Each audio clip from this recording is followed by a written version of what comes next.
حسین بن منصور حلاج، ان کو جو پھانسی دی گئی، جو انہوں نے انال حق کا نعرہ لگایا کہ میں حق ہوں، میں اللہ ہوں، بعد میں ان کو تختہ دار پر لٹکا دیا گیا تھا۔ صوفیزم میں اس کو کیسے دیکھتے ہیں؟ وہ کہتے ہیں کہ جب ان سے پوچھا گیا کہ آپ نے انال حق کا نعرہ کیوں لگایا، تو انہوں نے بولا یہ میں نہیں، یہ اس نے نعرہ لگایا ہے، یعنی اس کی روح بولتی ہے۔ یعنی آپ دیکھ سکتے ہیں جب اللہ تعالیٰ کی ذات نے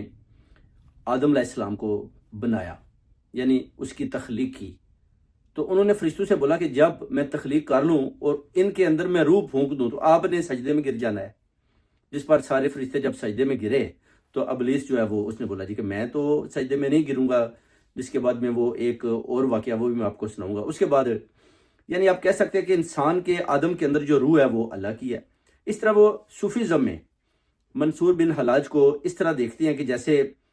کہ وہ عبادت کر کر کے سارے جتنے بھی مرحلات تھے وہ طے کرتے کرتے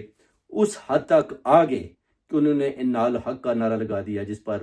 بعد میں انہیں پھانسی دی گئی، اور انہیں یہ بھی نہ رد بھی نہ کیا بلکہ اس کو اون کیا،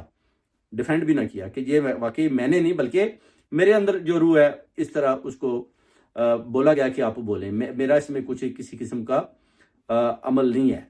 یعنی یہ اوپر سے سب کچھ آ رہا ہے۔ اس طرح کی انہیں باتیں کی، مگر ظاہر ہے ان کو پھانسی پر چڑھا دیا گیا، ان کی بات نہ مانی گی۔ اب دیکھنا یہ ہے کہ کیا وہ واقعی عبادت میں اتنے مشغول تھے، کیا واقعی وہ جو انہوں نے بات کی تھی اس حد تک وہ چلے گئے تھے، یا یہ سب جھوٹ تھا۔ یہ ساری چیزیں بعد میں ڈیفائن کرنے کی لوگوں نے کوشش کی، مگر اتنی بات ہی سامنے آ پائی ان کی پھانسی کے بعد۔